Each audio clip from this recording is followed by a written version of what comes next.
Islam to all the Moors. All right, I'm DrYasapa, so we're going to pick back up with Libra. All right, so let's go ahead and let me get this situated. Let's go ahead and get started. Some of y'all might wonder where I'm at. I'm in a coffee shop. I'm in a coffee shop. So you'll hear some voices behind me. All right, so this is the presentation on Libra in the Gospels. Okay. The textbook, the Gospel and the Zodiac, the secret truth about JC, the Christ figure. Okay, the secret truth. Okay, so why is the truth the secret? That's the obvious question. This is by the Reverend Bill Darlington. Okay, the Reverend Bill Darlington. So what can we get from what we just said? One, if it's a secret truth, that means there's a lot of stuff that's false that the masses have been taught, right? We get that from the secret truth about JC. There's a lot of false things that have been taught about JC, particularly as it relates to the zodiac or astrology, therefore astrotheology. Okay, what else? Well, this is a reverend. The author is a Reverend Bill Darlington.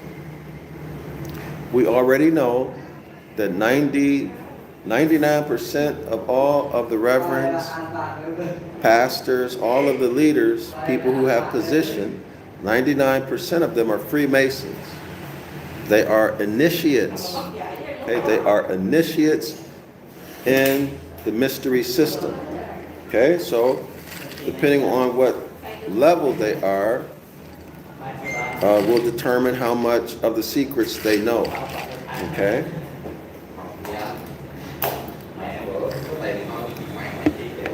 All right. So, this person is giving away some secrets. All right? Stuff that the masses are not supposed to know. And trust me, this book was not written for me and you to read. Okay? So let's pick back up on Libra. Y'all know the rules.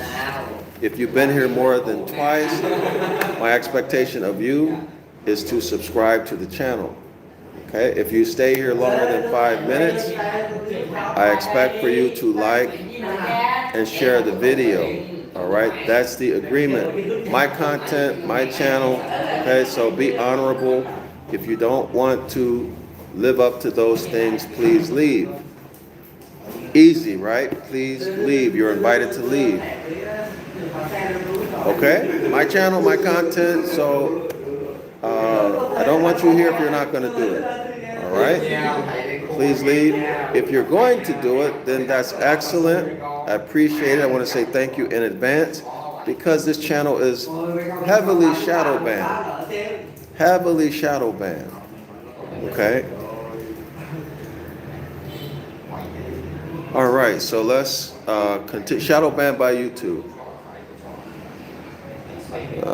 How does it go? Hold on, y'all. Put your messages in the comment section. All right. Put your messages in the comment section. And I will read them. And if I can answer it, I'll answer it. All right. But anyway, put it in there. The comments help with the algorithm. Clearly, I need to find a new place to present this information. What we're discussing in these presentations, this information has the ability to free you mentally and to free somebody else mentally. They will not find out unless you share the information. YouTube is not going to do it. We have to do things for ourselves, okay? Of course, we never met in person.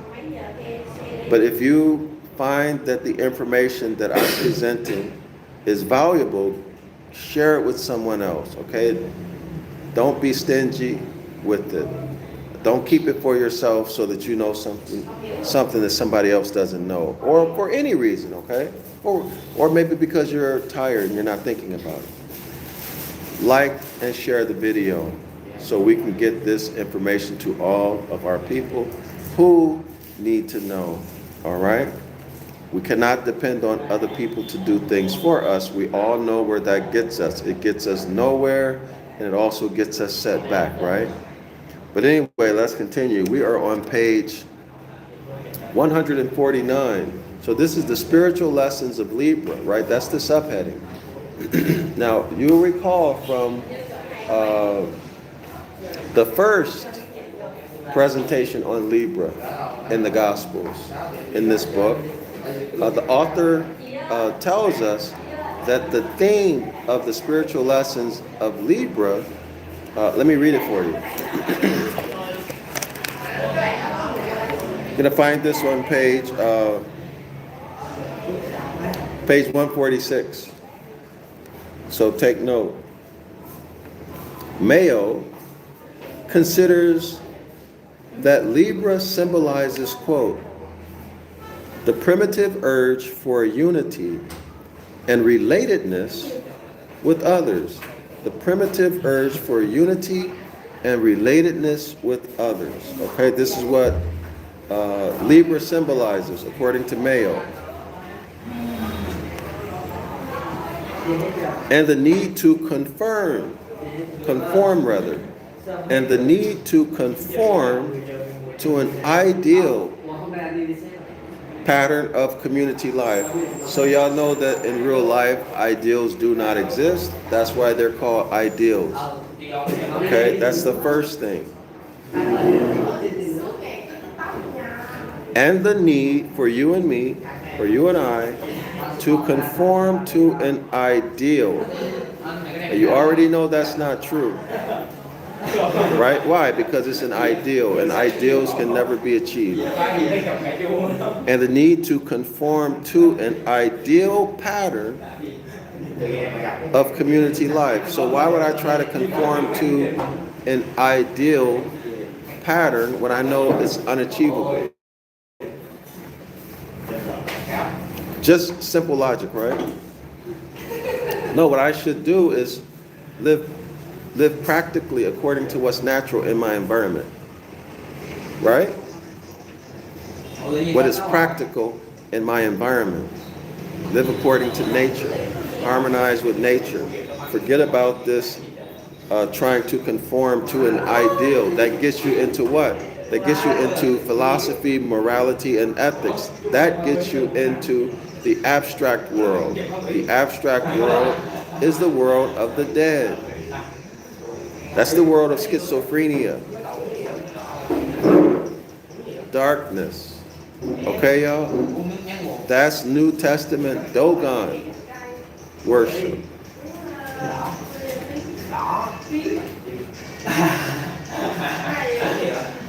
This is the green lemon.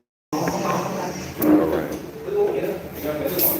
You'll be surprised when you come to Asia, there's so many different kinds of teas. Like in the States, we get the packaged Lipton tea and all of that, or the powdered tea. When you come to Asia, you have fresh tea and they all have different tastes. Okay, so let's continue. This is the point I want to bring to y'all's attention. Well, that quote was taken from Mayo, 1964, page 49. This is what I want to bring to your attention. The spiritual lesson of Libra, the spiritual lesson of the Libra phase involves our willingness to move from isolation into participation. So it's a decision. The spiritual lesson of the Libra phase of the zodiac, the wheel of the zodiac, involves first your decision. Just like everything else, you must make a decision. What is that decision? That decision is to remain isolated or to get into participation. So the first question we have to ask is it true that we are initially isolated? That's the first thing. Okay? Our willingness to move from isolation into participation. A movement symbolized by marriage, but not restricted to marriage. Y'all got that? A movement symbolized by marriage. So in other words, they're saying being isolated is being single. Well, wait. Being a single man or woman is completely different than being isolated. Look it up. Look it up.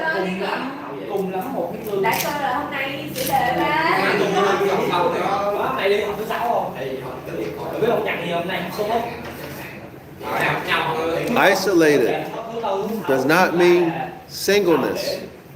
All right? I can have as many women as I want and I'm single. I'm not isolated, am I? I got plenty of women. Y'all see that? Or you can have as many men as you want and you're not isolated, right? But you're still single. Okay? I can participate in many types of relationships, platonic and romantic, and I'm still participating, right?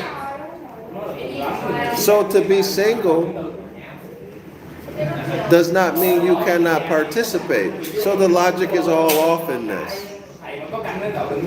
And you don't have to be married to participate.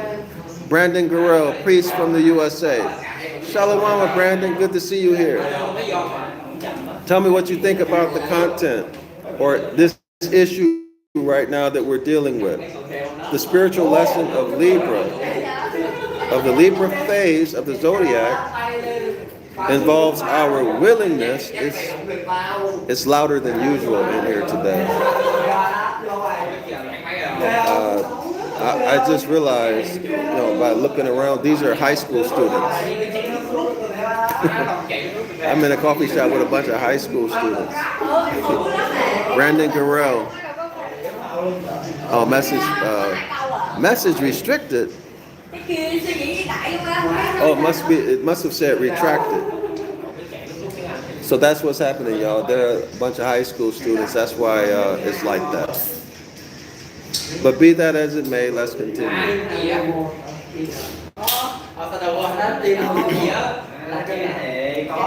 Let's continue. So let's see how the author develops this.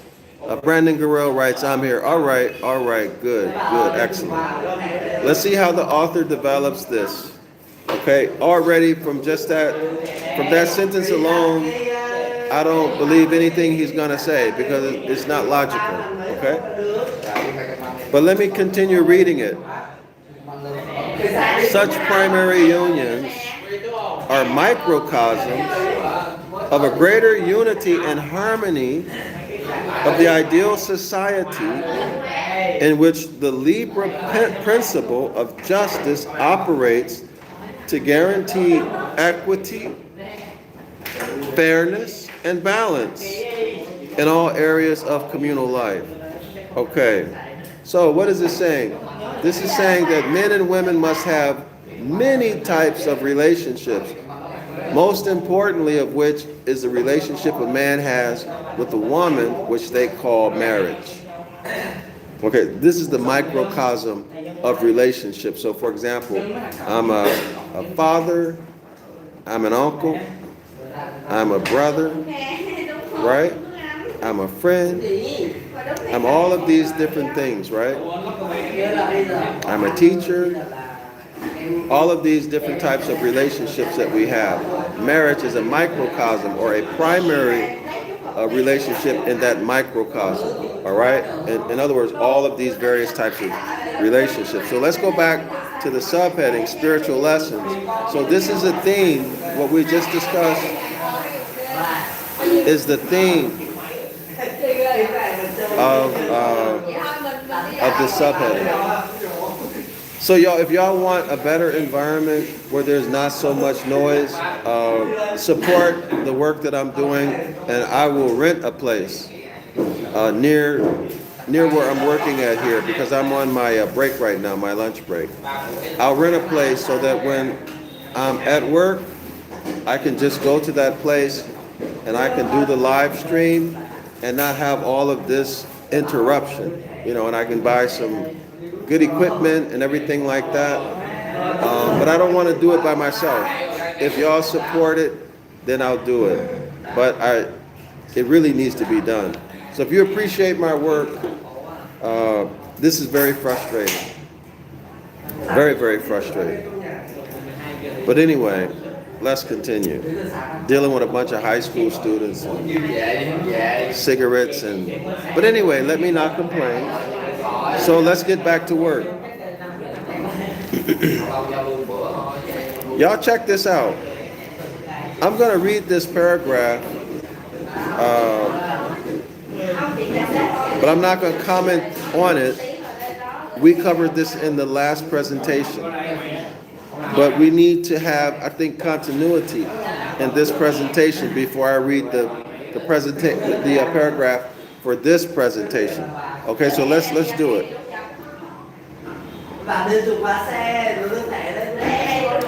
This is coming from Malachi chapter 2, verse 16. Malachi says this: I hate a divorce. Okay, this is what the Most High is saying, according to Malachi. I hate a divorce. Okay? And in Hosea chapter 2, let's say Brandon writes audio. Hold on, let me see if I can get that again. It is very frustrating. Let me see if I can pull your comment up. Okay, Brandon writes, the audio is coming through pretty good. You can hear the background chatter, but it isn't distracting as a viewer. Okay, thanks. I can relax there. Okay, now let's take a look at some comparisons. Hosea says this, and this is not a quote, this is a paraphrase. This is on page 148. The Jewish scriptures compared the Tetragrammaton's fidelity to Israel with the tender concern of a loving husband for his wife. Okay, now there's nothing here that says that there was only one wife. All right, it simply says that the Tetragrammaton's fidelity or faithfulness to Israel was or is the tender concern of a loving husband for his wife. So they want you to assume that there's one wife. I hope everybody can see that. All right. Let's go to Mark chapter 10, verse 39. This is on page 147. Spiritual Lessons of Libra. At the beginning of chapter 10, Mark takes up the Libra themes by describing an altercation between JC and some Pharisees over marriage. In an attempt to trap JC into making an injudicious reply, they ask him about the legality of divorcing one's wife. Mark chapter 10, verse 1 and 2. And guess what, y'all? Here we see a very clever way that the gospel editors, I didn't say writers, the initial writers were the Coptic Egyptians. You'll get that in the Devil's Pulpit. This is a very clever, sneaky way for the gospel editors to write genocide into the Gospels. I'm not talking about genocide where you're terminating people. I'm talking about genocide that destroys or disrupts families and communities.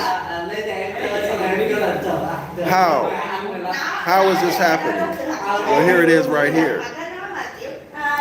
In an attempt to trap JC into making an injudicious reply, they ask him about the legality of divorcing one's wife. Well, the law is clear. What Moses said is clear, right? The words were given to Moses. You can give her a certificate of divorce. That's clear. Y'all got that? There's no ifs, ands, or buts about that. In an attempt to trap JC into making an injudicious reply. So they introduced this cleverly. There was no question about divorce. You give her a certificate, right? Period. But now they make an issue of it, right? To get you to think about it from their point of view, which is what? A man should only have one consort, one wife. That's never been the case in our culture. No matter what bloodline, no matter which bloodline, it's never been the case. But the jealousy and envy that we see associated, or that women feel in the marriage, if the man has more than one consort, this is all Roman, y'all, all Roman. Why? Because the focus is on sex and romance. Whereas in our way of living, those things did not exist. The focus was not sex and it was not romance. All right, clear? It was really business. Okay? Now let's continue. Notice this from Mark 10:31. Quote, "What did Moses command you?" This is the Christ figure speaking, JC.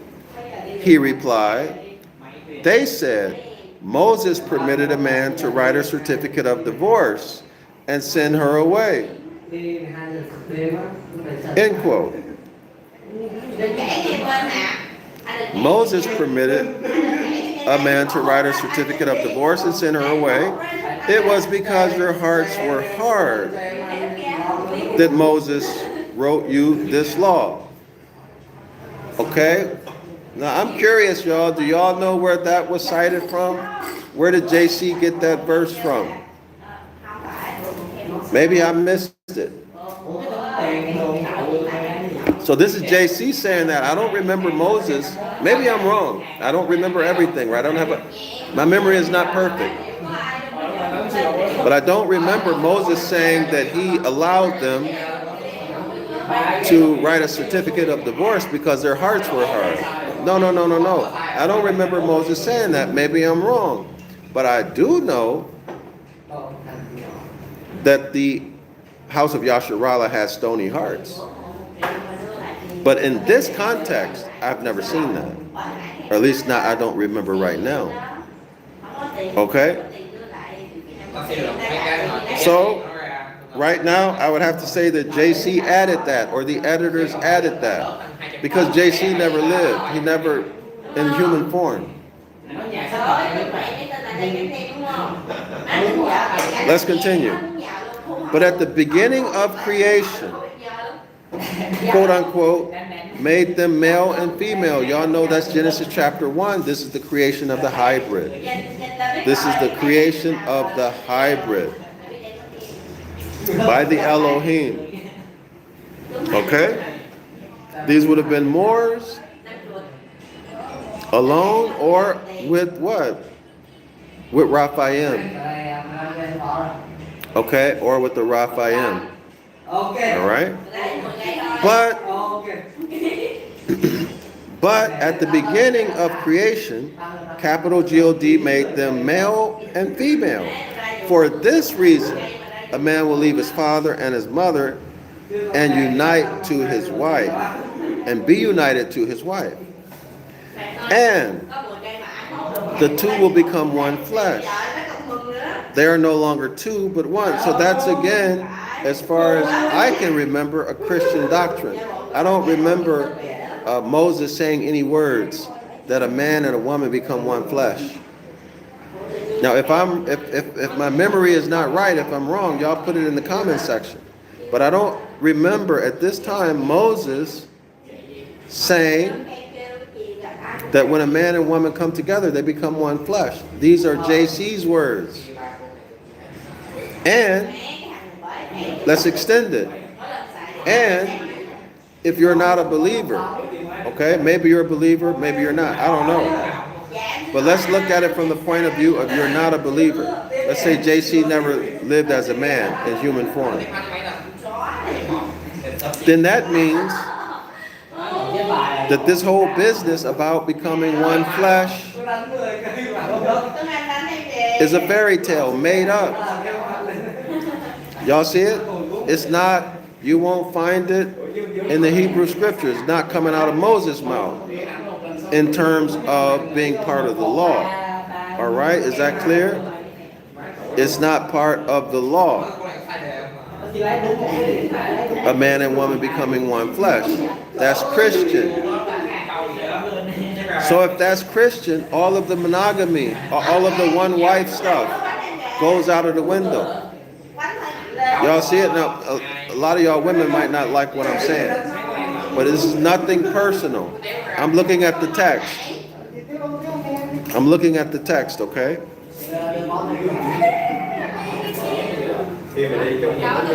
So they are no longer two, but one. They're no longer two, but one. Therefore, what capital God has yoked together, let no man separate. Mark 10:39. Okay, y'all got that? Now, you'll also note, let me go back. Let me give y'all the scriptures that are being dealt with here, okay? Deuteronomy 24:1. The passage from the Pentateuch to which the Pharisees refer in their discussion with JC can be found in Deuteronomy 24 verse 1. The text states that a man may divorce his wife if, quote, if she find no favor in his eyes, because he hath found some uncleanness in her, end quote. Okay, now that's very ambiguous, right? We'd have to look at the Ibaryath to see what these words actually mean. And then we'd have to look at the grammar to try to see if there's any editing that has taken place. There's a whole bunch of ways we can analyze this to come to the actual meaning and if any editing has been done to it. My point is this.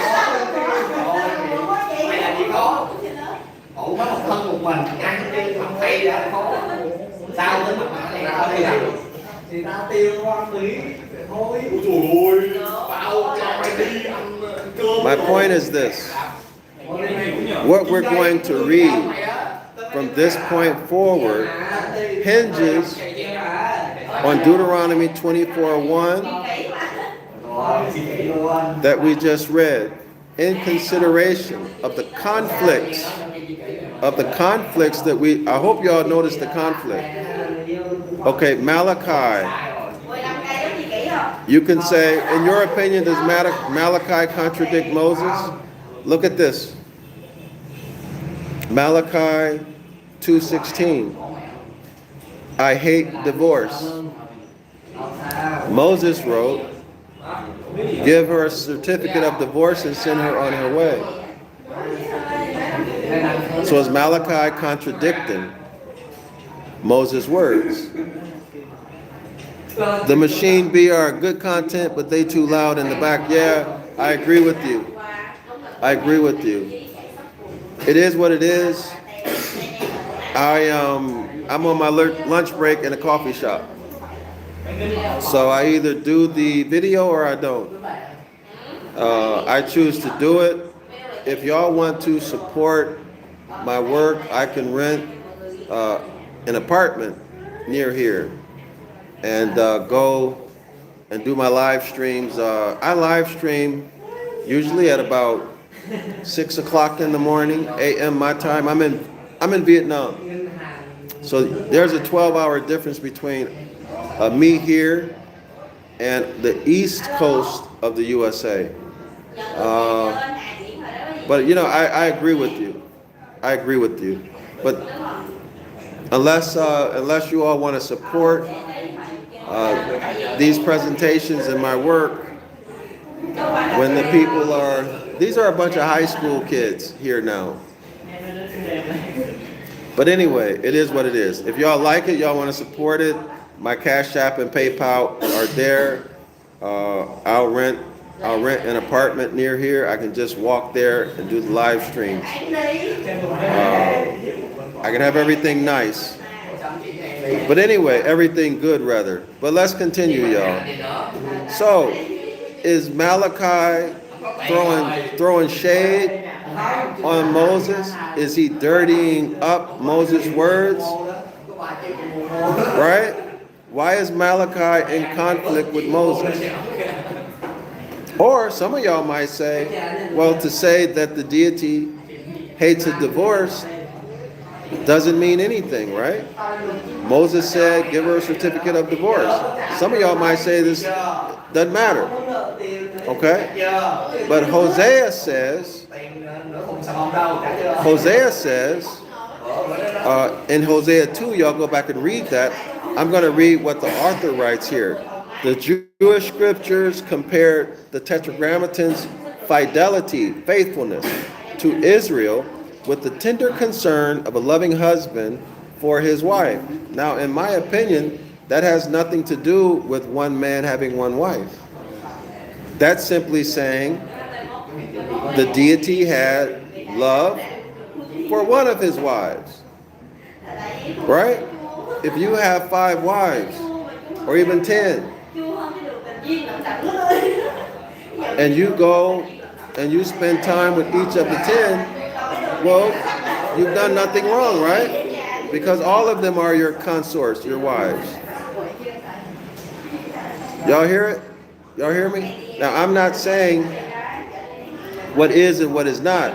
I'm looking at this analytically, period. I'm not pushing a doctrine. I'm looking at this analytically, sharing my thoughts with you. This is not a doctrine, all right? This is not a doctrine on polygamy or one man, one wife. That's not what I'm doing.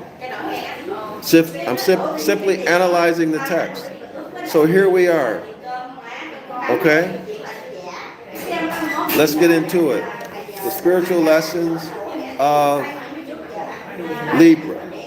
We're going to jump over to page 149, which is where we left off in the last video. I talked about these things in more detail. Brandon, I don't interpret Malachi as contradicting Moses. I think the ambiguity is purposeful. Oh, why is that? Why is that? For me, it doesn't matter. But I want to show y'all how the Bible editors and the religionists have used the ambiguity to create conflict and genocide. That's my point. That's my point. The ambiguity, you're going to see it. And I also talk about it in the video, in the presentation I did before this one. So I agree with you, Brandon. Okay, page 149, very first paragraph.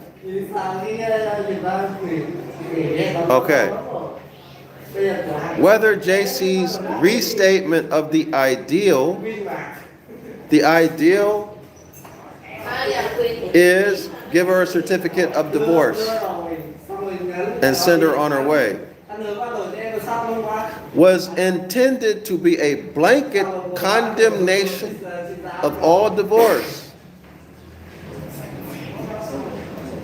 All right, now do y'all agree with that? JC said give her a certificate of divorce, send her on her way, and everything else we read in the verse. Is that a blanket condemnation of all divorce? It continues, or at least all remarriage after divorce. Okay, so Brandon is right. It seems that the Most High says as he always does, what he hates, and Moses gave us in order to be swift. Hold on. It went away too fast. To be swift when we have to. Malachi was sharing the sustain, the Most High. Oh, is that disdain or sustain? Let me pull it back up. Malachi was sharing the disdain. Okay, so let me pull all of it. Trying to get all of this back up.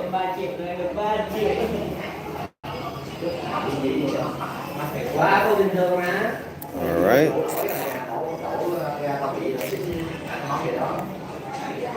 So for whatever reason, I'm not seeing y'all messages. No worries, man. No worries. We'll try to get it up again. All right, the comments are not coming up. I don't understand why it does that. I'm pressing the right button, but it doesn't come up.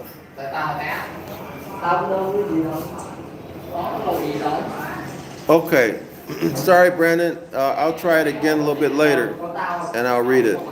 But let's continue. So is JC saying that divorce is not permitted at all? That would be a complete contradiction to what okay, basically the Most High hates divorce, but if you have to do it, you got to do it per Moses. Okay.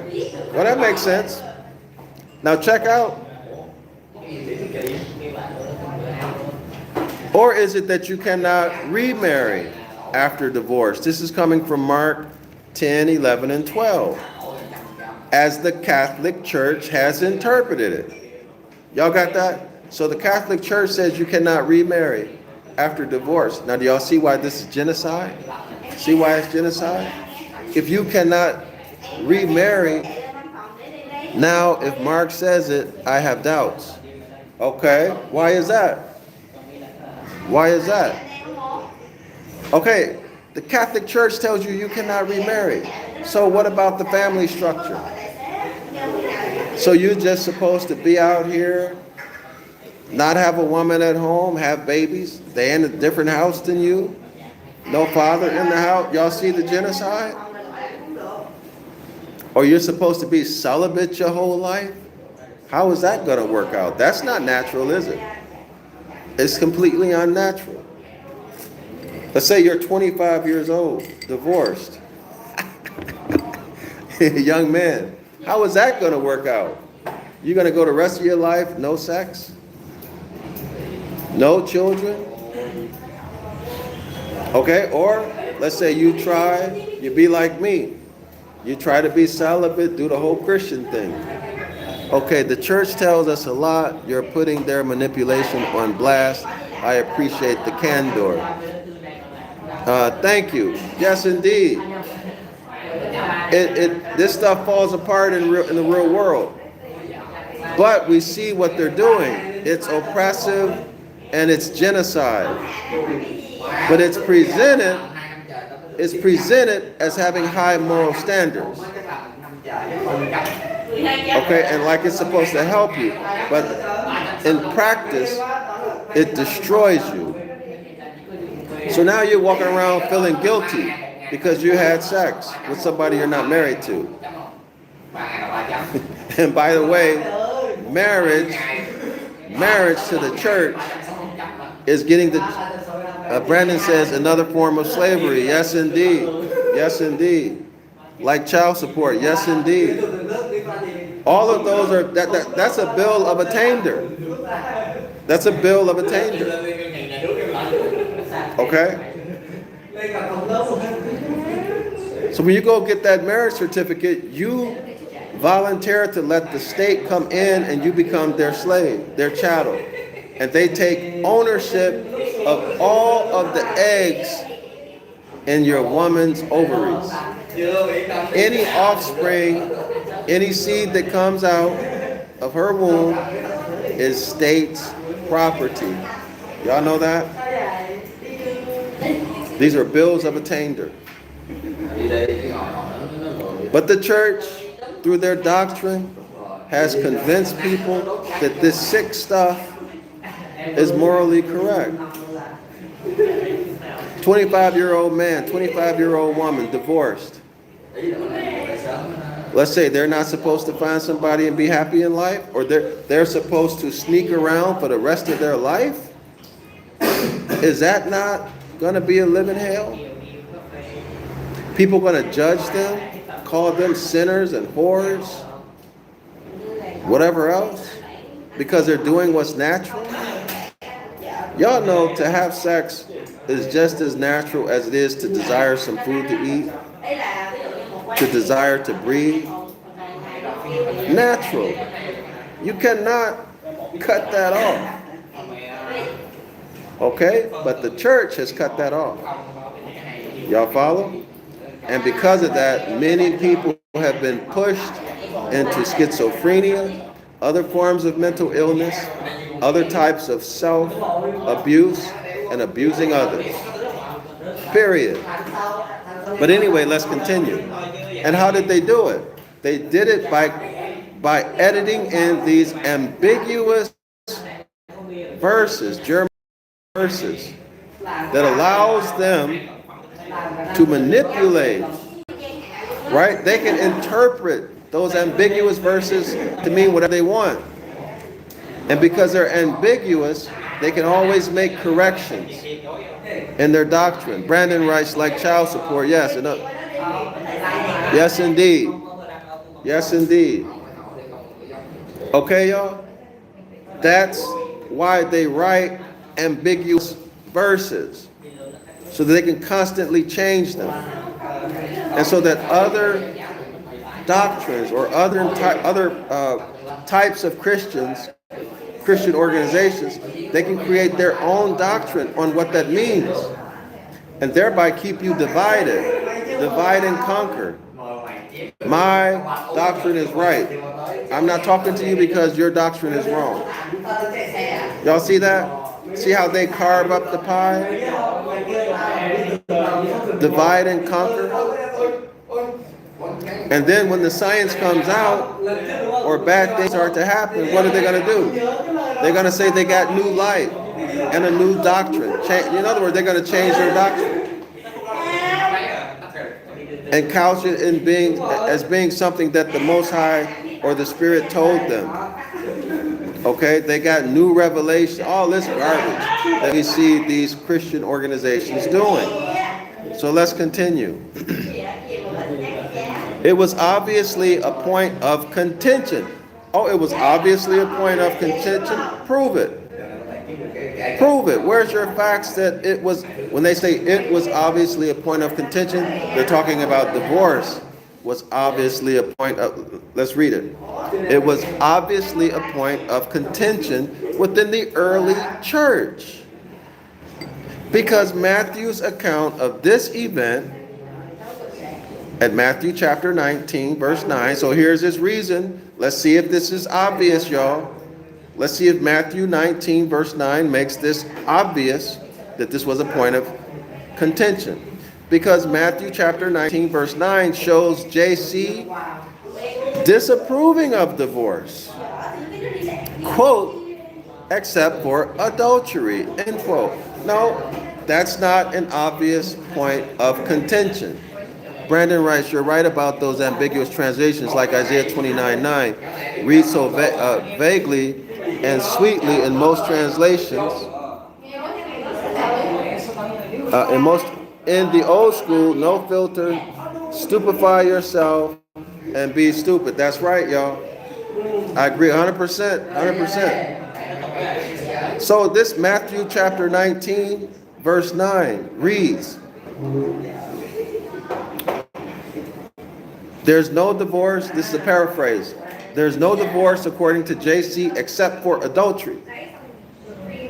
Now, is that obvious evidence that during the early church years that they were arguing about this matter of divorce? Absolutely not. That just gives you JC's opinion. No divorce except for adultery. Now, as I said in the last presentation, the contract between the Most High and the House of Yasharala says It is not to be changed. Don't add anything to it, and don't take away anything from it. No divorce except for adultery.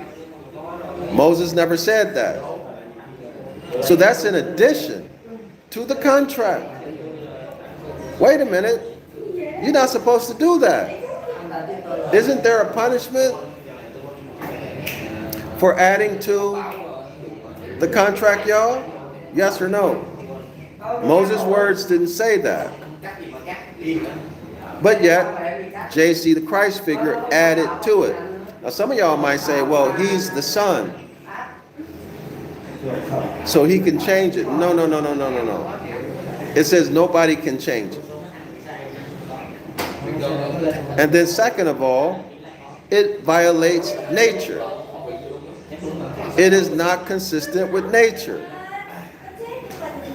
You can only divorce somebody for adultery? Okay, what if this person wants to kill you? You have a right to self-defense, right? So you're going to stay married to her? Or him? And they want to kill you? Or are you going to defend yourself and get out? You're going to protect your youngins, your seed, by divorcing and getting away so that one parent doesn't get killed. One parent doesn't get locked up. Brandon Darrell writes, I can't see that, man. Is that an icon? Y'all see what I'm saying? It is unnatural. Okay, or what if y'all just can't get along? You gonna die early? Okay, Brandon Darrell, it's someone running. You gonna die early from stress and a broken heart and unhappiness? You're gonna bring your children up to be dysfunctional? They grow up in a dysfunctional family watching mommy and daddy fight, argue all day? Or is that natural? Y'all think about that. Is that natural? The essence of natural law is to do no harm. Are you not harming your little ones, whom you're responsible to bring up to be healthy, young men and women? Are you not harming them by staying in a relationship where you fighting, always at disagreement,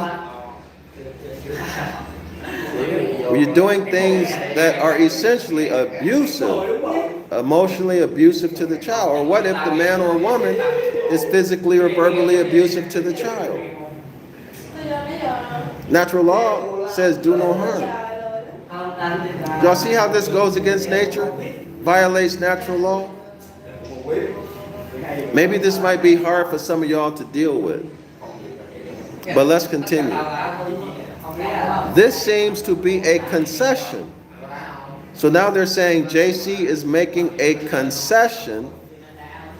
Let me repeat that. Matthew chapter 19, verse 9.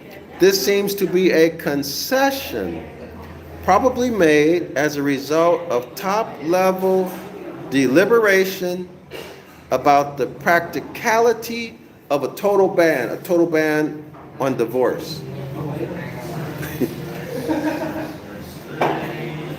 Y'all see that? So now they're saying JC, because the religious leaders and the people were so hard-hearted, they needed to have the divorce in place.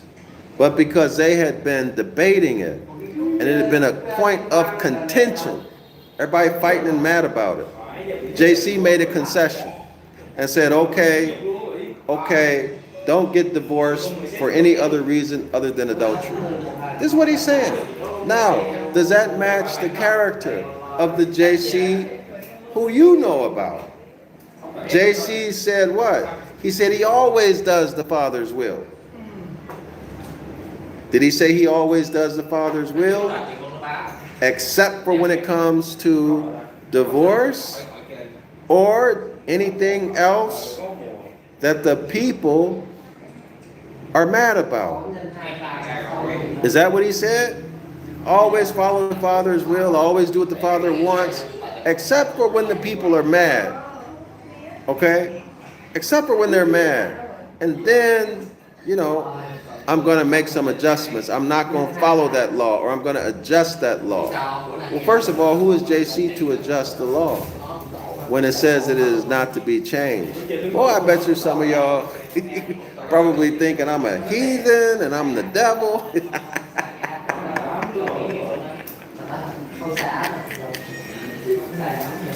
Who is he talking like this? Y'all know someone left me a message saying I'm a blasphemer.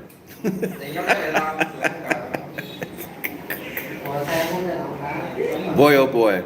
Now let's continue. What is certain, however, is Mark's teaching that we cannot regulate our primary relationships. That would be marriage, brother, sister, right? Father, mother, husband, wife. We cannot regulate. Notice what he's going to say here, y'all. What is certain?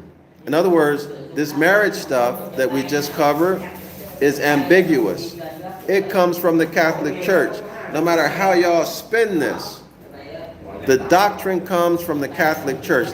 Before I go into that, let me write this, say this one more time. Page 149, the very first paragraph.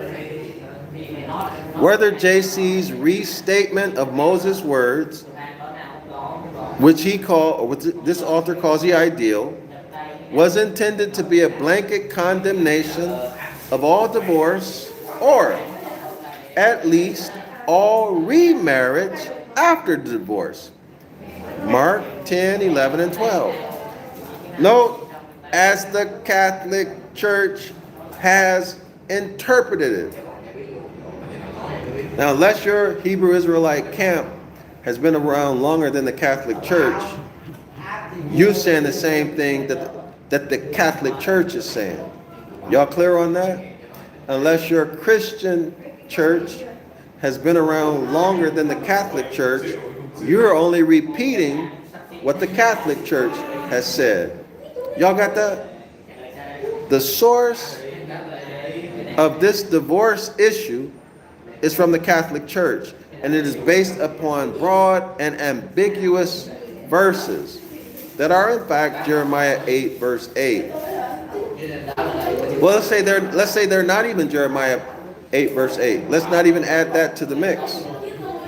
Okay? Don't add that to the mix. They're broad and ambiguous. You can make it into whatever you want to make it in. And yet they push it, they teach it as though it is fact, when it is nothing more but their opinion. And you Hebrew Israelites have copied it, but you think it's yours, but it's not yours because you read it someplace. You say, okay, I understand that. Okay, yeah, I understand that, but you never analyzed it. You never analyzed it. You just read it to try to understand what the author was writing, but you never analyzed it to see if it made sense or not. What do I mean by made sense or not? If it agrees with nature. And the reason why you didn't do that, because you don't understand, even right now, most of you, that the Most High's commandments are natural law. Okay? So this is all ambiguous. Let's go to the next paragraph. What is certain? What is certain? That other stuff was uncertain. What is certain, however, is Mark's teaching that we cannot regulate our primary relationships. Primary relationships are father, son, husband, wife, sister, brother. Simply by referring to what the law tolerates. Did you hear that? Did you hear that? We cannot regulate our primary relationships simply by referring to what the law tolerates. This is saying that you don't have to follow the Most High's laws, especially when it comes to your relationship with your wife. See, because what Moses said is clear. If it ain't working, give her a certificate of divorce and send her on her way. Now, is that cruel? No, I'm going to tell you why. Because when you follow the Most High's instructions, the essence of all of them is to do no harm. So you're not going to harm her. Okay? The relationship is over with. But you're not going to harm her. You're going to send her away with nothing? Okay, Brandon writes, this is interesting. Well, I'm glad you did it that way. Glad you find it interesting. You're going to send her away with nothing? Absolutely not. If it's over, it's over. Y'all have to go. And you're going to do it in such a way where nobody feels harmed and nobody is harmed. Y'all see that? That's the essence of natural law. Do no harm. Okay? The religious leaders, the church, tell you that you don't have to follow the Most High's laws, especially in relationships dealing with your family. Okay, that means it's okay to cheat. Let me not use cheat. To behave dishonorably with your family. Well, the people who are closest to you, they have the greatest right, or you have the greatest obligation to them to behave honorably.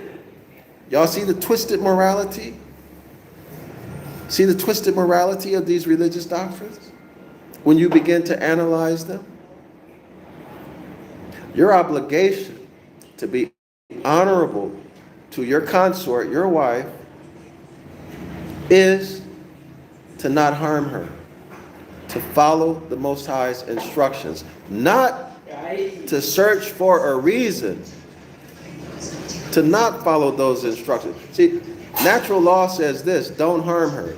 Well, okay, well now you search for a reason, you're searching for a reason to get out of it, and it's going to be harmful to her, or him, or them. Y'all see that? No.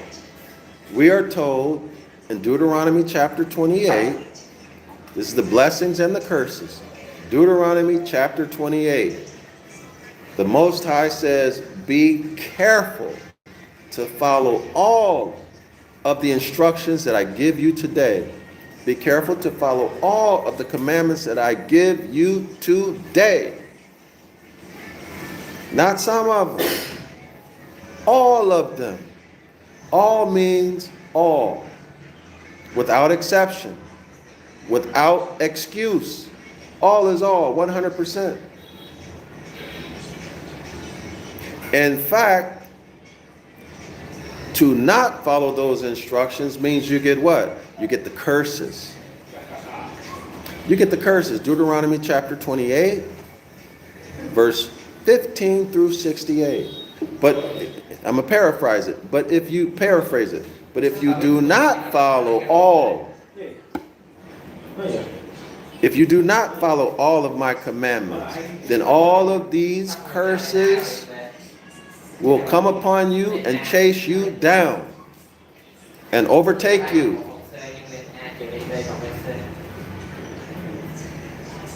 And so here we are in the area of marriage where a man and a woman have the greatest obligation to each other. The church is telling you, you don't have to follow those laws.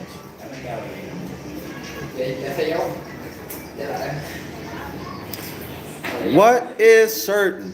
Y'all see that? What is certain? That means they absolutely know.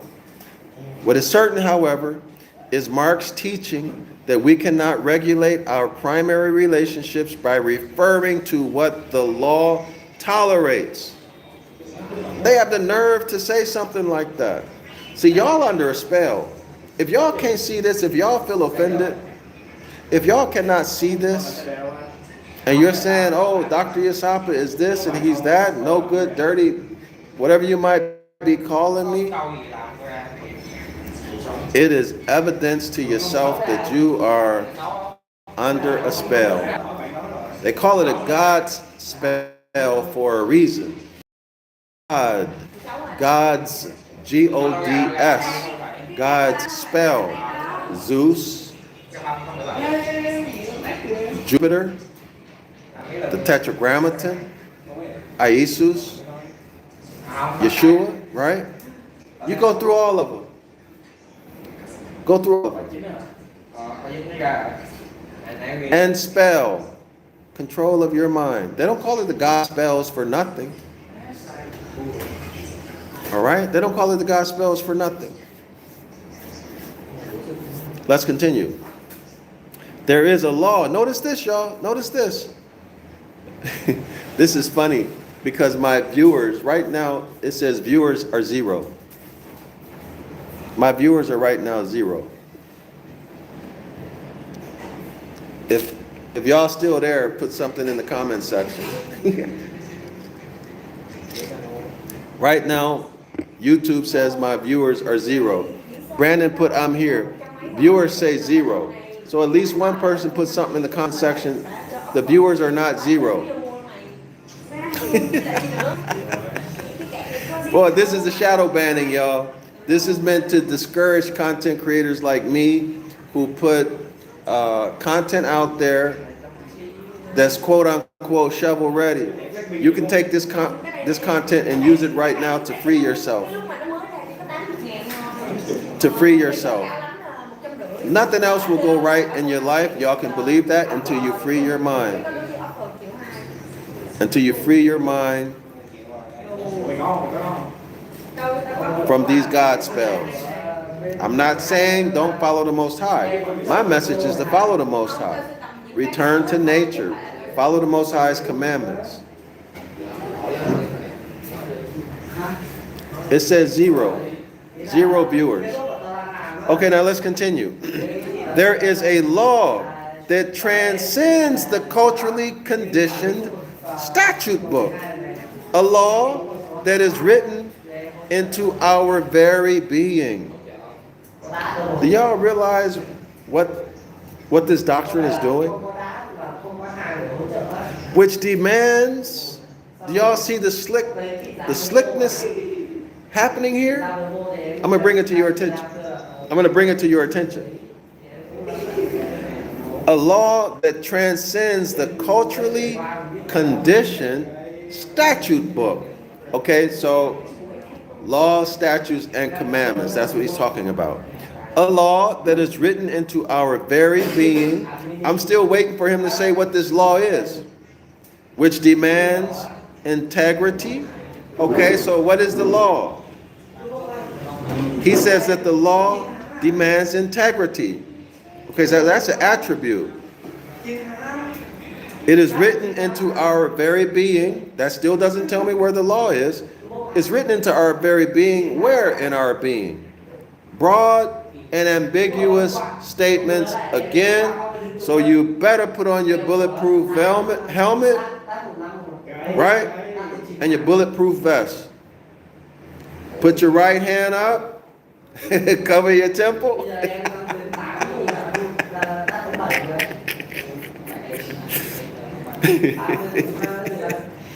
A law that is written into our very being, which demands integrity in our intimate life.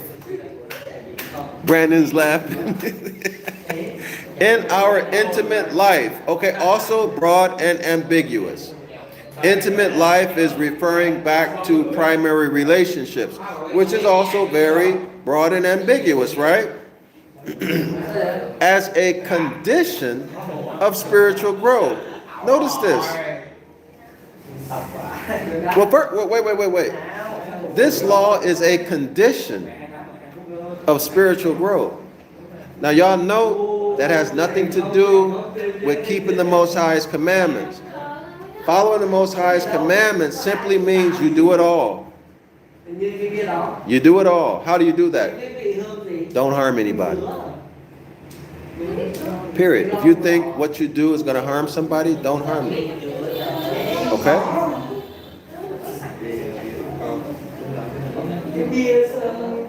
Let's get back to it. That is what our obligation is, to keep the contract or to keep the covenant.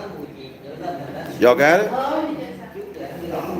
This author is saying that according to Mark, now he's given the doctrine from a what? From a trained religious leader's perspective. Somebody who's on the inside. Okay? There is a law.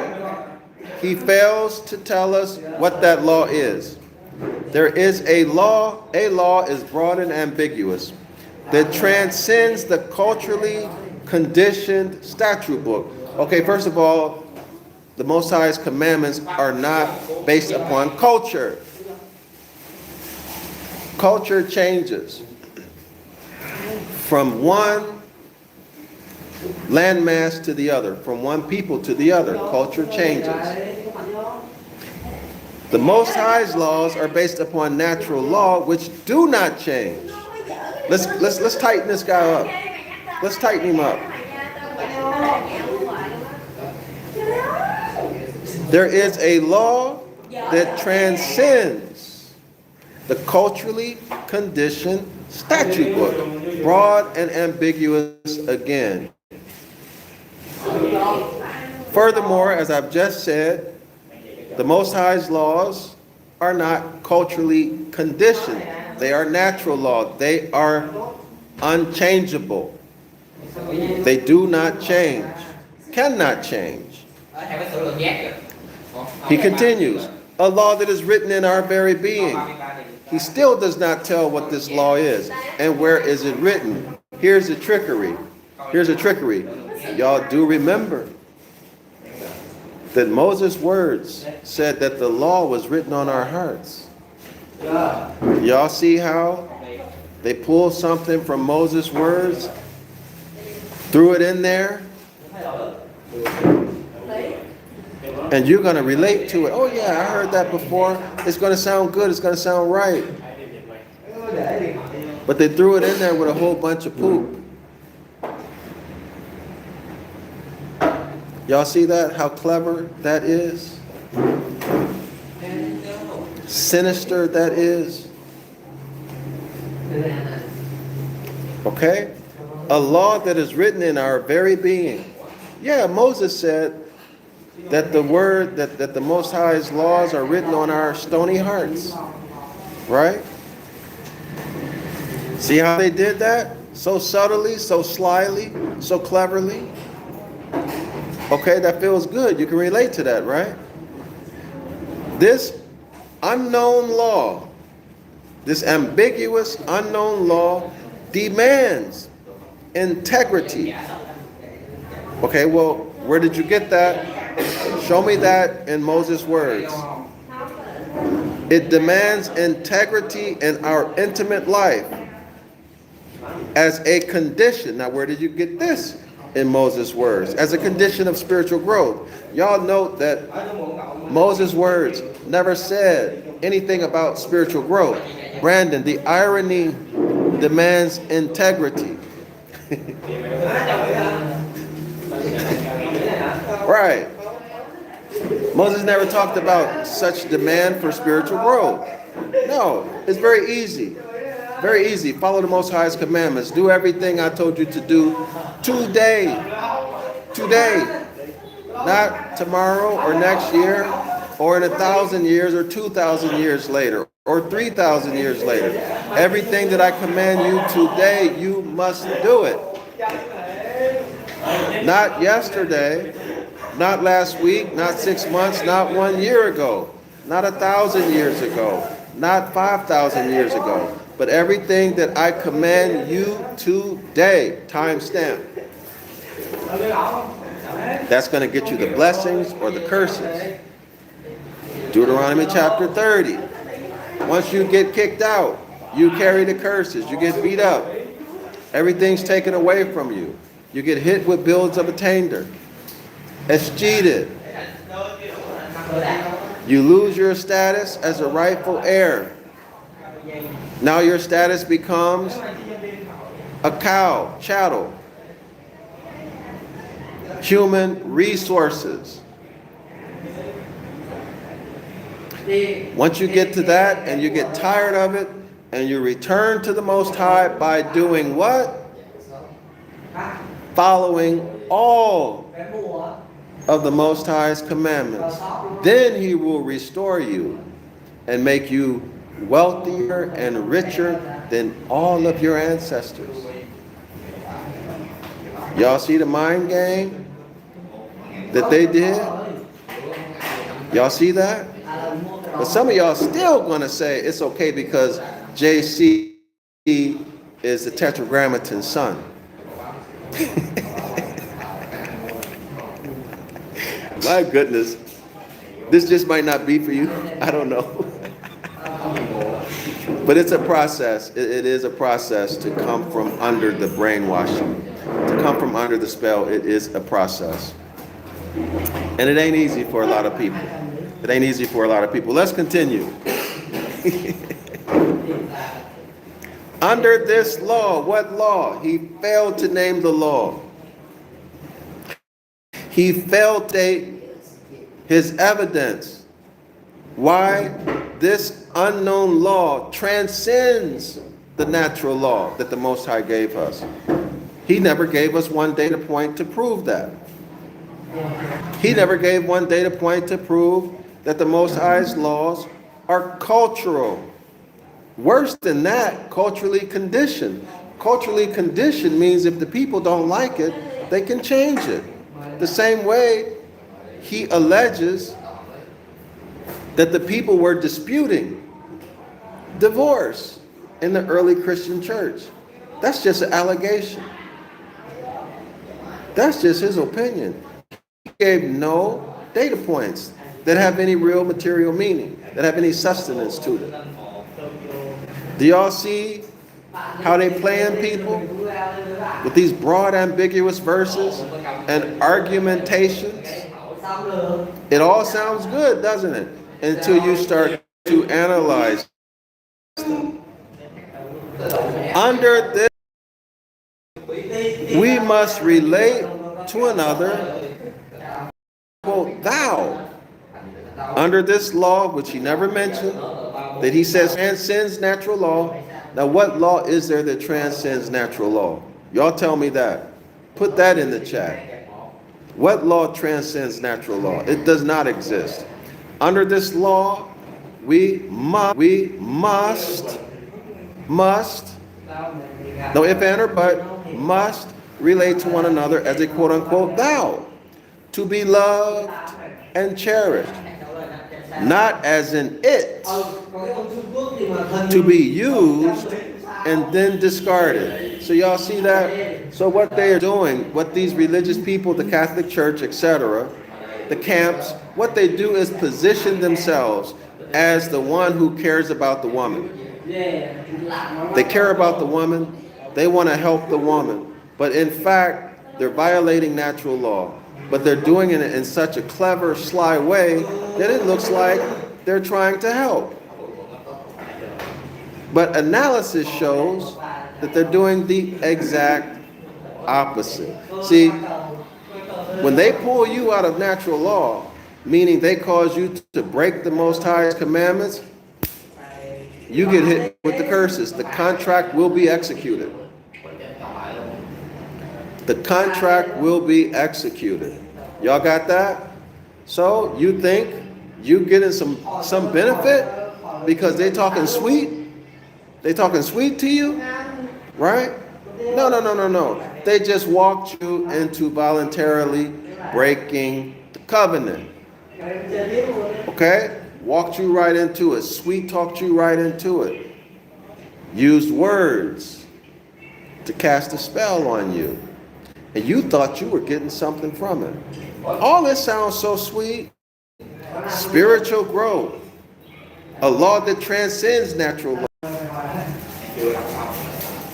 And if you take the bait, you're done. This is why the blacks the Latinos, coloreds, niggas, African Americans, all of you so-called Hebrew Israelites, all of you who ascend from the House of Yasharala, that's why you're getting punished. You're taking a beat down. Don't say you're spiritual.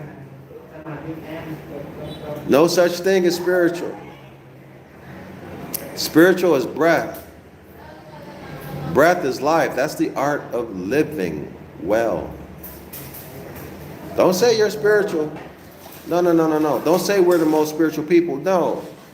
The most stupid people. Because you're letting, let me rephrase that. You're the most childish people. Oh, does that offend you? Maybe it offends you to hear me say you're childish. But you go read it in your New Testament and in your gospel, you must be like children to inherit the kingdom. Yes, and when you get escheated and hit with bills of attainder, guess why? Because you are in the status of a minor, a big old grown man with the mind of a child. Y'all don't see this? Christ says, let the children come to me. How old were these children? What was their ages? Now, me, myself, I don't remember any ages being given. Maybe y'all remember. Maybe I'm wrong. I don't have a perfect memory. Okay, but you could have a grown, physically grown man, woman, with the mind of a child. Let the children come to me. I'm going to take all their money. And y'all religious people, y'all keep it hush hush, right? We can divvy it up. Cut up this doctrine. You know, you serve McDonald's, I serve Wendy's. You serve Burger King, somebody else serve White Castle. Okay? Make them all children. Make them all wards of the state. Lost at sea, under the authority of the Raphaim, the Dogon, O Anis, in maritime law, Christianity, the Holy See. Let the young children come to me. Ooh, boy, I'm so glad I'm out of that Christian stuff. Okay? But they present this as though they're doing something for you, but when in fact they're getting you to break the law by your own will. Okay? Which puts you in the curses and keeps them in your spot with all your wealth.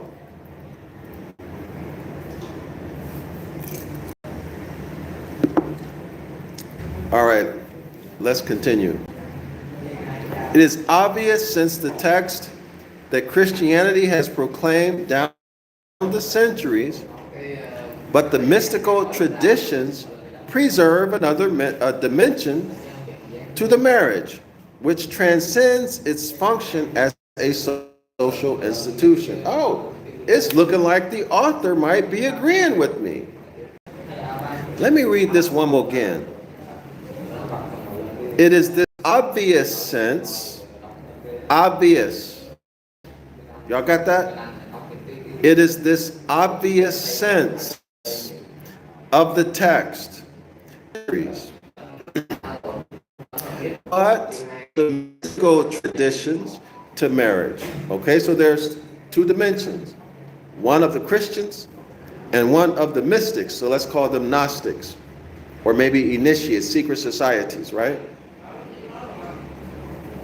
But the mystical traditions preserve another dimension to the marriage, which transcends its function as a social institution. Okay, so the mystics have a way of looking at marriage that has more to do with just the benefits that marriage gives to a community and a society and a nation. Let's check it out.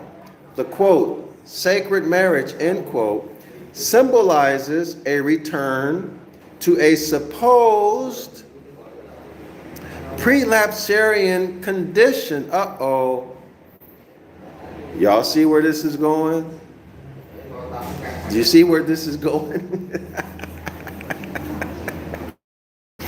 In the last video, I told y'all to go back and watch the video that I did on Genesis chapter 1 and 2.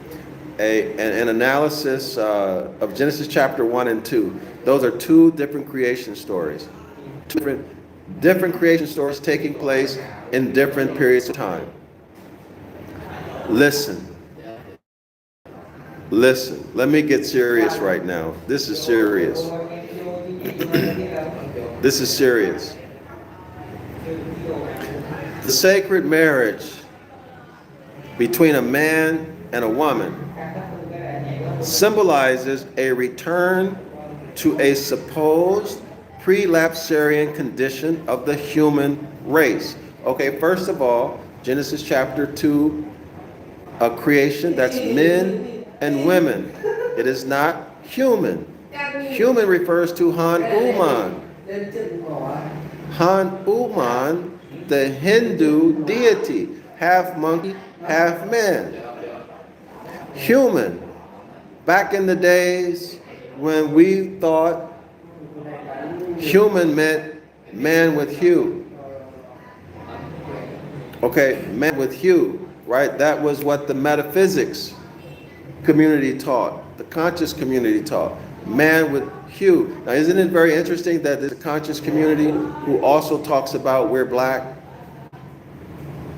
Well, guess what? Black denationalizes you. Black makes you a ward of the state. You're a stateless person, property, chattel. Human, same condition. Go look in any good law dictionary, it's going to tell you that a human cannot inherit land. So you walk around here talking about you're a human, you're saying that you cannot inherit land. Therefore, you're not Genesis chapter 2, the rightful heir. You're not the rightful heir. Your status has been changed. Human. Hue as in colorable man. We're dealing with law, not metaphysics. That's a mistake we made. That is a mistake we made. Human. Man with hue. That is metaphysical. Okay? Or let's say anthropological. But we are dealing with law. The book of the law. And in law, a human cannot inherit. In fact, a human is a monster. Han-Uman is a monster. Y'all got that? A half man, half monkey is a monster. Let's continue. The sacred marriage symbolizes a return to a supposed prelapsarian condition of the human race. In other words, the kind of man in Genesis chapter 1, a Han-Uman, a kind of man, a colorable man. Y'all go into any good law dictionary and look up color of law. Okay, it has a semblance. What is the word? Symbolacum of a man. Without the substance. Looks like a man, but the substance is not there. Right? Just like in war. In war, they'll build these tanks, but they're just like plastic or cardboard. Looks like a real tank. But you get in there, you ain't going nowhere. Or if you get into a fight, ain't nothing happening, you're finished. Why? It is not a tank. Cannot do everything what a tank does. Or it's just a piece of cardboard, some plastic. No substance. So Genesis chapter 1 is mankind, no substance. Symbolacum, colorable man, human. How y'all like that? How y'all like that? The sacred marriage symbolizes a return to a supposed prelapsarian condition of the human race when In the beginning, capital God created them male and female. This is from Genesis chapter 1, verse 27. Those of you who know, this is an open admission. This is an open admission that the Genesis chapter 1 created creature is not a man. It is in fact half man, half monkey. I just went through. Han Uma. Okay, you don't believe me. Let me give you more. Let me give you more. The sacred marriage symbolizes a return. Now y'all listen. This sacred marriage is the marriage that is established by the Catholic Church. This has nothing to do with the book of the law. Nothing to do with the book of the law. This is what JC put in place. And the church. That relationship that you cannot get out of except for adultery. Make it clear. We have two relationships happening. A marriage that originates with the Catholic Church and JC that you cannot exit except for divorce. And then we have the natural relationship between a man and a woman, his consort. Well, if it's not working, natural law continues to prevail. You do no harm. She gets a certificate of divorce. Everybody goes away happy. All right? Now let's continue. We're dealing with the Christian marriage, y'all. In the beginning, this sacred marriage, they're calling sacred, capital God, created them male and female, Genesis 1:27. When the twin principles, note, when the twin principles of spirit, the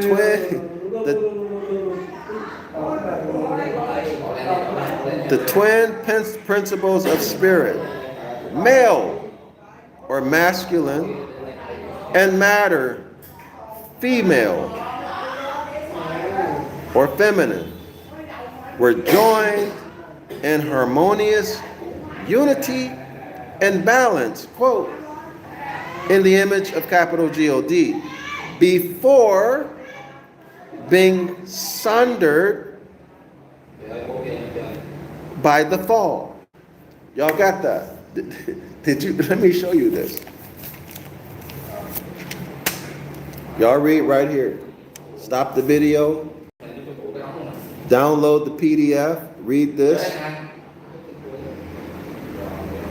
When y'all go back and do the replay, pause the video and read this. Here.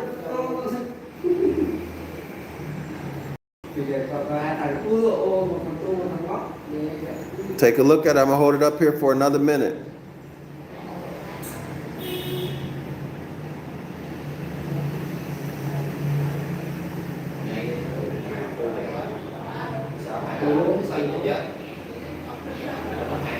Okay. The author just admitted that in Genesis chapter 1, verse 27, that the created creature is both sex, a morphodite. The created creature is a morphodite, male and female. Let me repeat that. Male and female. It has male sex organs and female sex organs. Now you need to make your integrations. Now you look at the Baphomet.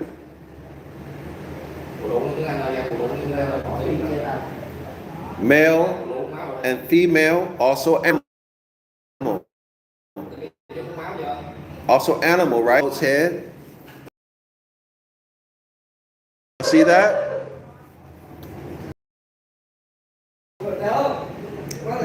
Male and female. That created creature was a male and a female, created in the image of capital God. Plural. Not one deity, many deities. Well, I'll leave it. I won't go into that. Many deities. Let us create mankind in our image. That means that the deities were also what?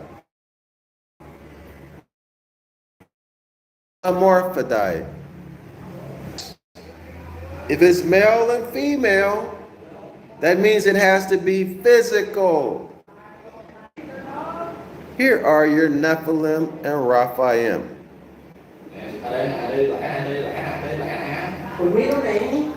Spiritual angels don't have genitalia. They're not flesh. Let us create mankind in our image, male and female. He created them. Now at Zion Law School, what I actually do, I take you through the Ibaryath, and I actually show you all of this. It's only hidden to the ignorant. And when I say ignorant, I'm not using it in a derogatory way. I mean people who don't know. You don't know ancient Ibaryath, you're lost in the sauce. Finished. So you need to learn ancient Ibaryath. Go and subscribe to the 101 ancient Ibaryath course. All right, subscribe to it, keep it, master it. It's only $10 a month. Why would you not do that for yourself? Come to the 506 Curses course every Saturday, 10 a.m. Eastern Standard Time. Why would you not come to this course? Why do that to yourself? The links are in the description area of the video. I got books in the description area of the video that will help you learn ancient Ibaryath. I mean, it's there. No excuse. No excuse. Let's continue. Y'all think I'm just talking, right? Okay, well, let's continue to read what the author says. The sacred marriage, one that JC created, the Catholic Church created, pushed. The sacred marriage symbolized a return to a supposed prelapsarian condition of the human race. These are hybrids. When, in the beginning, this is a quote, capital God created them male and female, Genesis chapter 1, verse 27. End quote. When the twin principles of spirit, that's male, and matter, female, were joined in harmonious unity and balance. That harmonious unity and balance of male and female, according to the author, is the image of the deity, the image of capital God, before being sundered by the fall. Y'all know what sundered means? Before being separated. They were one sex, or one physical body with both sex organs before they were separated. Let's continue. You don't have to take my word. A secular version of this myth of primordial unity. See, primordial unity is a broad, ambiguous word. This is called being a hermaphrodite. That's what it's called, hermaphrodite. One body, both sex organs, female genitalia, male genitalia. That means hermaphrodite. Primordial unity. What is this saying? That's talking about Genesis chapter 1, verse 27. The created creature, mankind, had both sex organs. This is primordial unity. Okay?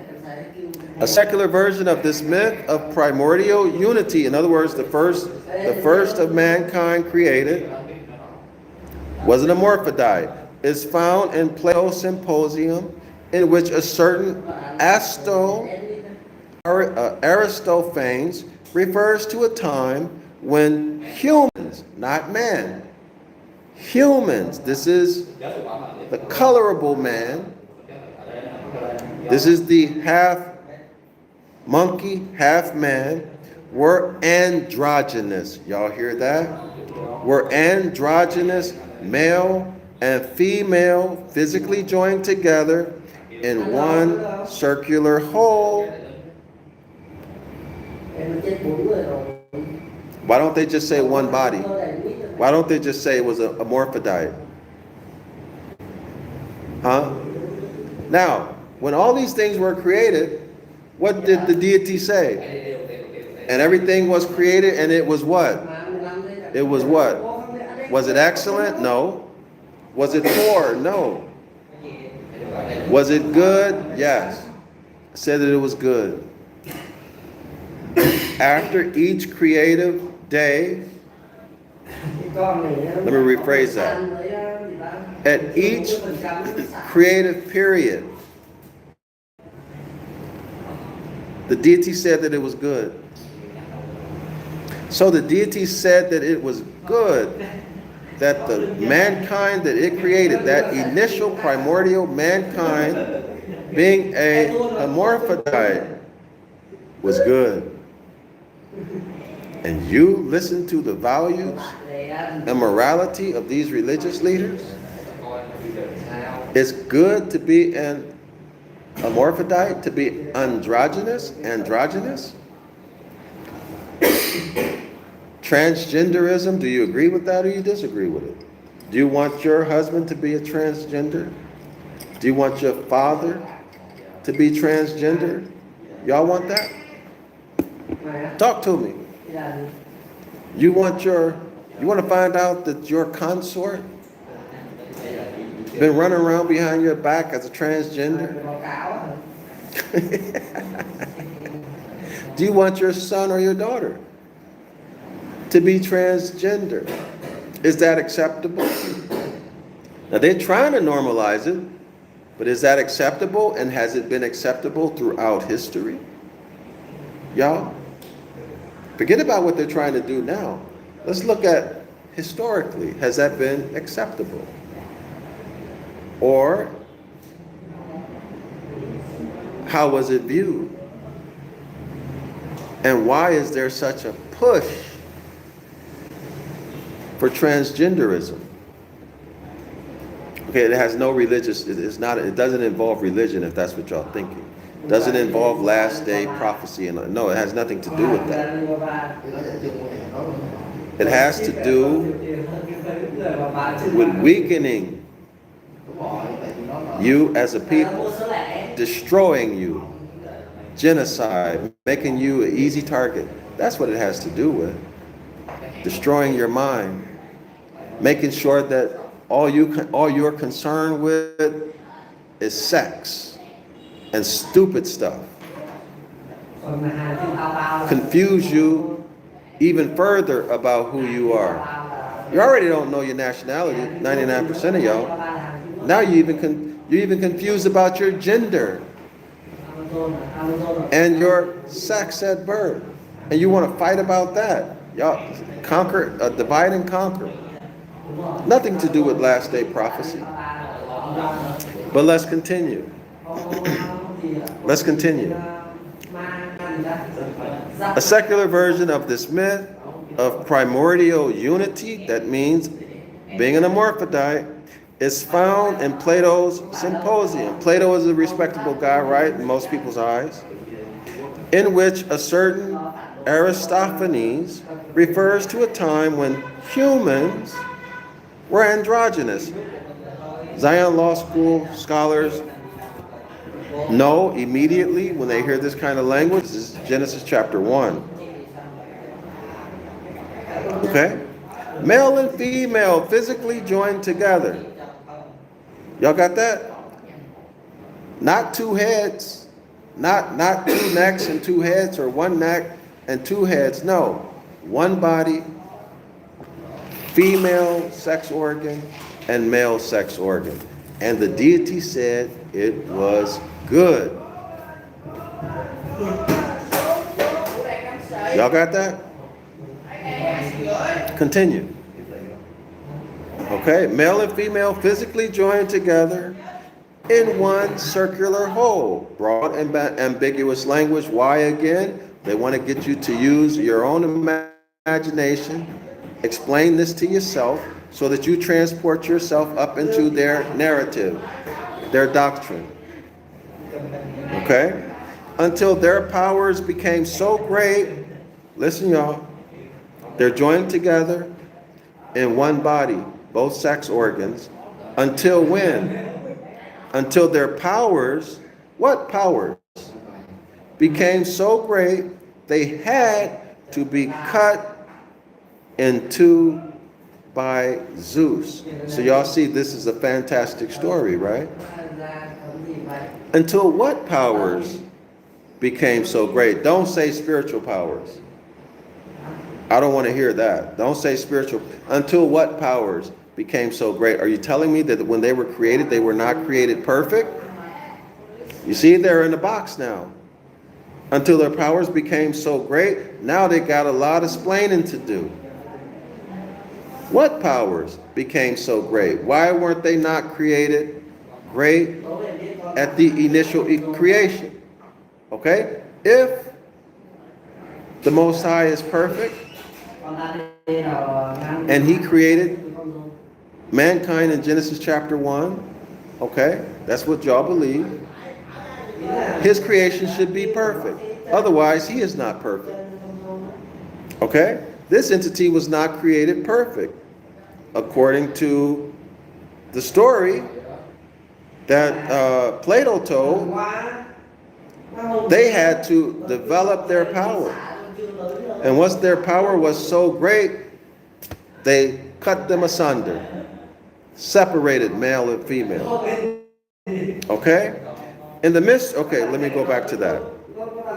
Until their powers became so great that they had to be cut in two by Zeus. Zeus is a tetragrammaton, y'all. Human love, that's the hybrid's love, says Aristophanes, is the attraction between the separated halves. Okay, so in other words, the male was separated and the female was separated, and the attraction they call love. The attraction between the two, they call love. But joining the separate parts of the self is, no, but joining the separate parts of the self is, in the mysteries, a spiritual, not physical quest. All right, so in the Christian dimension that we talked about earlier, the joining has to be with a physical man and a physical woman.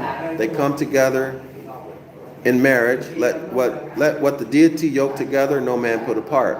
This is a physical marriage. The mystical dimension of the marriage is as follows. Let me read it again for y'all. There are two. Physical and the mystical. In other words, secret societies, right? The initiates, their understanding of what this means. Not a physical marriage between two physical people.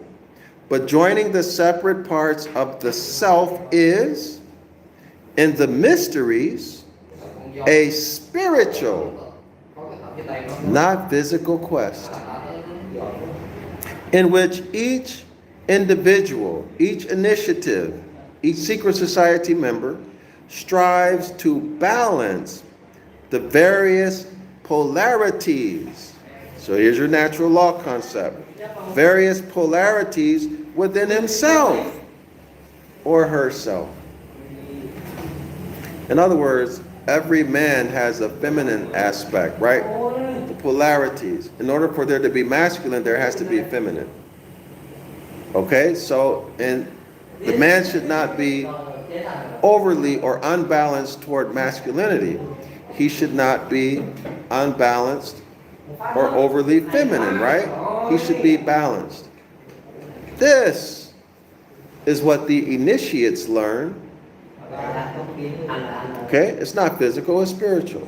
In other words, it has to do with developing your personality. Y'all still mad at me because I said these things? And now here it is, the author is agreeing with me. Not that agreeing with me matters. I'm saying don't be mad at me. Okay? But joining the separate parts of the self is, in the mysteries or the mystery schools, a spiritual, not physical quest. You're not looking for a woman to marry, to give you balance in your life. No, you're developing your personality so that you're not overly masculine and not overly feminine. You're right in the middle, perfect. In which each individual strives to balance the various polarities within himself or herself to become a complete human being, quote, in whose nature, spirit and matter are both completely developed and perfectly balanced. The divine man who unites in his own person, husband and wife, the male and female elements in nature as capital G-O-D, and man are one in Christ. So if y'all said anything bad about me, you have a chance to take it back.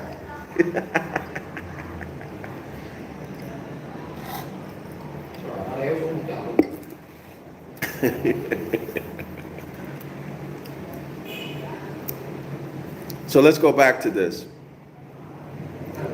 The author asserts that these twin principles of spirit,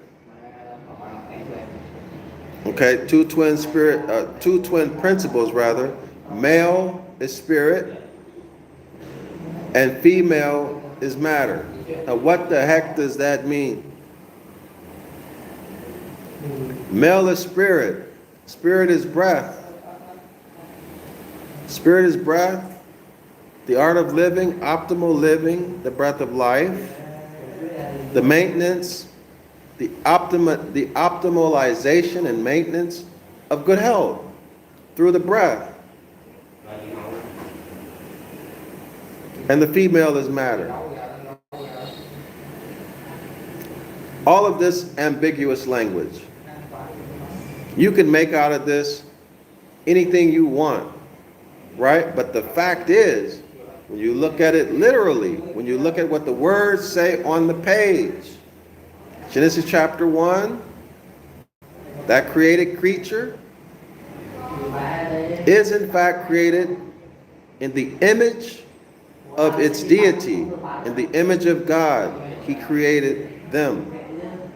The gods are Elohim, can be physical or spiritual. They have genitalia. The Raphaim are a mixture of spiritual, right? They're the offspring of the Nephilim. Nephilim were made when the sons of the Most High had sexual relations with women and they bore to them children. Nephilim. Okay, go down through the generations, they become, the name changes to Raphaim. All right? This is a long story. Watch the video I did about the origin of, about the analysis of Genesis chapter 1 and chapter 2. Y'all go back and watch that. You can learn about the waters and the Raphaim. Okay? You can learn about all of that. Okay? So the literal text remains the truth. You can imagine it to be whatever you want to imagine it to be. But what's written on the paper is written on the paper. Okay? But joining the separate parts of the self is, in the mystery schools, a spiritual, not a physical quest. All right? So there's two ways of looking at that.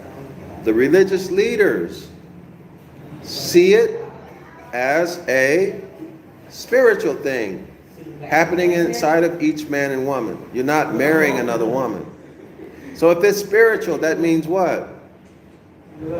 It has nothing to do with two physical men and women divorcing each other for adultery. Nothing to do with that. That's religion. Y'all see it? So, the law of Moses still stands. Natural law still stands. This sacred marriage was the goal of the Gnostic aspirant. In the Gospel of Thomas, JC teaches his disciples. Y'all see that?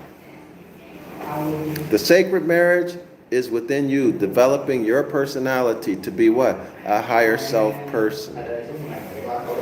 Okay? When you make, this is coming from the Gospel of Thomas, JC quotes. JC says, when you make the two one, and when you make the outside like the inside, and the above like the below, and when you make the male and female one and the same, so that the male be not male, nor the female, then you will enter into the kingdom. Let me repeat that. So that the male be not male, nor the female female, then you will enter the kingdom. This is the kingdom of the deity. This is saying 22. Y'all see that? If you're talking about two physical people, okay, that's transgenderism, right? Either by dress or surgery. Y'all follow me? If it is balancing your masculine and feminine polarities, that's a whole other story, because we all have those. Okay? I hope y'all see it. Okay. Page 50. This is the teaching that would have been imparted to those, quote, inside the house, i.e. to the initiates. But it has been lost in the legalism of Christian orthodoxy's literal approach to the text. Now, we just saw that the Christian orthodoxy does not have a literal approach to the text. We just saw that. They were interpreting the scriptures, right? Looking at broad, ambiguous verses and giving them meaning. Absolutely no literal. This is funny. When you read stuff, you develop your reading comprehension skills, when you begin to understand linguistics, and you develop your attention to detail, you begin to see all kind of crazy stuff that these authors write, okay, that most people will not pick up. No, the Christians do not have a literal approach to the text. We just saw that they were making stuff up. They were contradicting Moses. And we all know that they throw in Jeremiah 8:8 occurrences, right? See, when I told y'all, well, this is for Zion Law School scholars. We must read suspiciously. We must always read suspiciously. These hybrids are word magicians. This is what they do. This is their bread and butter. Writing, creating movies. Islam to all the Moors. I'm DrYasapa from Zion Law School. Make sure y'all support my work by buying my books. You'll see links to them in the description area of this video. Subscribe to the 101 Ancient Ibaryath course. How you can listen to one of my presentations and not do that is beyond me. It's absolutely beyond me. Also come to the 506, the Curses course, Saturday, 10 a.m. Eastern Standard Time. How you can pass that up is beyond me. If what you heard right now has not waken you up, even just a little bit, that's beyond me. Most importantly, support the project to write the book of the law in ancient Ibaryath and then back into modern English. So I can remove all the lies, deception, put back in all of the natural law, all right? Everything that was taken out, I'm going to put it back in. You'll see the natural law. Okay? You're going to see the escheat and the bills of attainders. You're going to see estate law in there. All of that stuff, I'm going to put it back. I'll give you the full meaning of Genesis chapter 1, verse, that whole chapter. Especially verse 1, chapter 1, verse 27. You get the whole thing. The author put just a little bit. What does Genesis chapter 1 have to do with Raphaim? Y'all know? All of that will go into the book of the law when I write it. So show support for it. Okay? It's a humiliation, y'all, that we don't have our own book of the law. It's an embarrassment. Okay, so if you got 5, 10, 20, 50, 100 or more, whatever your money might be, support it. Okay, support it. Support this project. Let's have some dignity as a people. Stop depending on these hybrids, our oppressors, using their literature. Y'all see they're full of it. Okay? They're full of it. That's why they call us children. Grown man or woman. But they're looking at you, laughing at you like you are a child. Why? Because most of us are in a child state of mind. Dependency. Islam and Shalom. Let me say thank you. Thank you for those who have supported up until now. Those of you who will support today and in the future. Let me not speak just for myself, but for our entire nation. Let me rephrase that. For our entire bloodline, for all of the Moors.